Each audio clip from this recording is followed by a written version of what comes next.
भगवान श्री कृष्ण ने कहा, संजय, जिस प्रकार मैं पांडवों को विनाश से बचाना चाहता हूँ, उनको ऐश्वर्य दिलाना तथा उनका प्रिय करना चाहता हूँ, उसी प्रकार अनेकों पुत्रों से युक्त राजा धृतराष्ट्र के अभ्युदय की भी शुभकामना करता हूँ।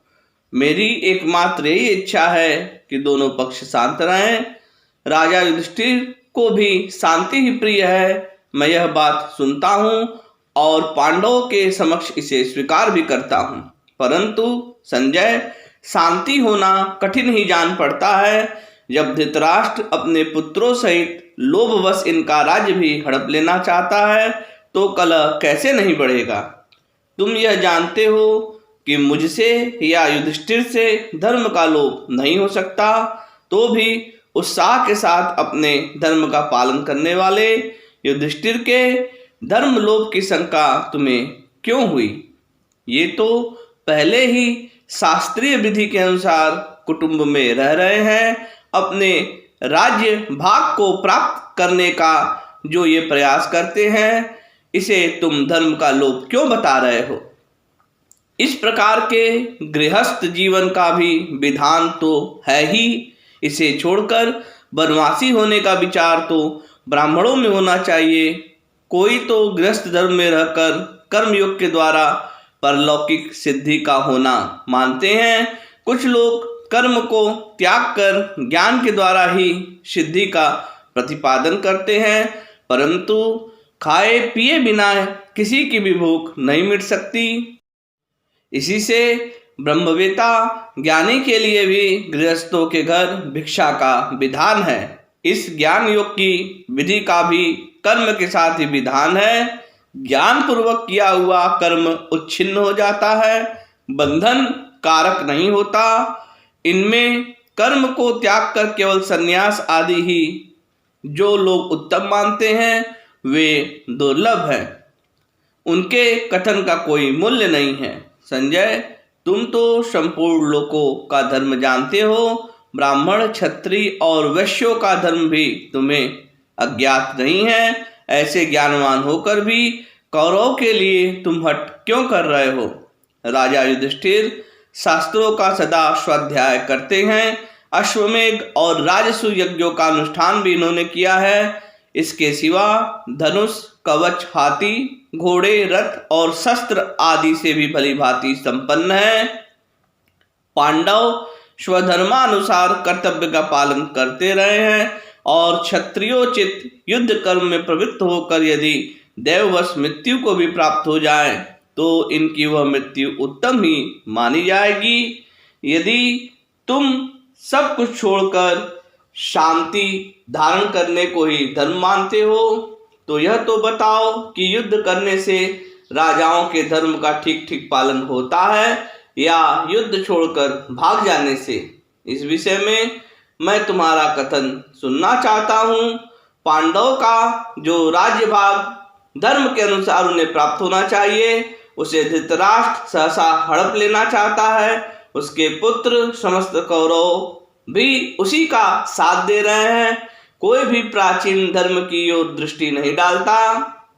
लुटेरे छिपे रहकर धन चुरा ले जाए अथवा सामने आकर बलपूर्वक डाका डाल दे, दोनों ही दशा में वह निंदा का पात्र है। संजय, तुम ही बताओ, दुर्योधन और उन चोर डाकुओं में क्या अंतर है?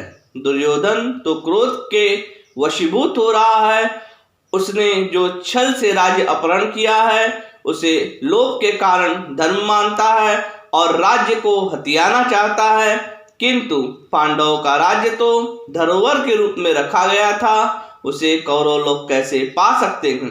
दुर्योधन ने जिन्हें युद्ध के लिए एकत्रित किया है, वे मूर्ख राजा लोग घमंड के कारण मौत के फंदे में आ फंसे हैं। संजय, बड़ी सभा में कौरवों ने जो बर्बरता किया, उस महान पाप कर्म पर भी दृष्टि डालो। पांडवों की प्यारी पत्नी सुशीला द्रौपदी रजस्वला की अवस्था में सभा में लाई गई, पर भीष्म आदि प्रधान कौरवों ने भी उसकी ओर से अपेक्षा ही दिखाई। उस समय यदि बालक से लेकर बूढ़े तक सभी कौरव दुशासन को रोक देते तो मेरा प्रिय कार्य होता और धृतराष्ट्र के पुत्रों का भी हित होता। सभा में बहुत से राजा एकत्रित थे, परंतु दीनतावश किसी से भी उस अन्याय का विरोध नहीं किया जा सका। केवल विदुर जी ने अपना धर्म समझकर मूर्ख दुर्योधन को मना किया था। संजय, वास्तव में धर्म को बिना समझे ही तुम इस सभा में पांडुनंदन युधिष्ठिर को ही धर्म का उपदेश करना चाहते हो। द्रौपदी ने उस सभा में जाकर बड़ा दुष्कर कार्य किया, जो कि उसने अपने पतियों को संकट से बचा लिया। उसे वहां कितना अपमान सहना पड़ा। सभा में वो अपने ससुरों के पास खड़ी थी, तो भी उसे लक्ष्य करके सूत पुत्र कर्ण ने कहा, यज्ञसेनी, अब तेरे लिए दूसरी गति नहीं है। दासी बनकर दुर्योधन के महल में चली जा।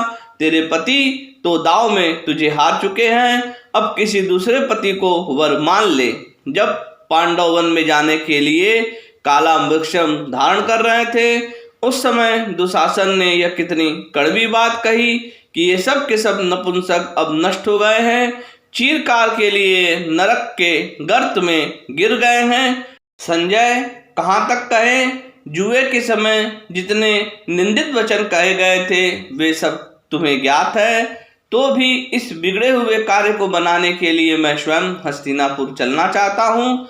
यदि पांडवों का स्वार्थ नष्ट किए बिना ही कौरव के साथ संधि कराने में सफल हो सका, तो मैं अपने इस कार्य को बहुत ही पुनीत और अभ्युदयकारी समझूंगा और कौरव भी मौत के फंदे से छुट जाएंगे। कौरव लताओं के समान है और पांडव वृक्ष की शाखा के समान। इन शाखाओं का सहारा लिए बिना लताएं बढ़ नहीं सकती। पांडव धृतराष्ट्र की सेवा के लिए भी तैयार हैं और युद्ध के लिए भी। अब राजा को जो अच्छा लगे उसे स्वीकार करे। पांडव धर्म का आचरण करने वाले हैं, यद्यपि ये शक्तिशाली योद्धा है तो भी संधि करने को उद्यत है। तुम ये सब बातें धृतराष्ट्र को अच्छी तरह समझा देना। जय श्री कृष्ण।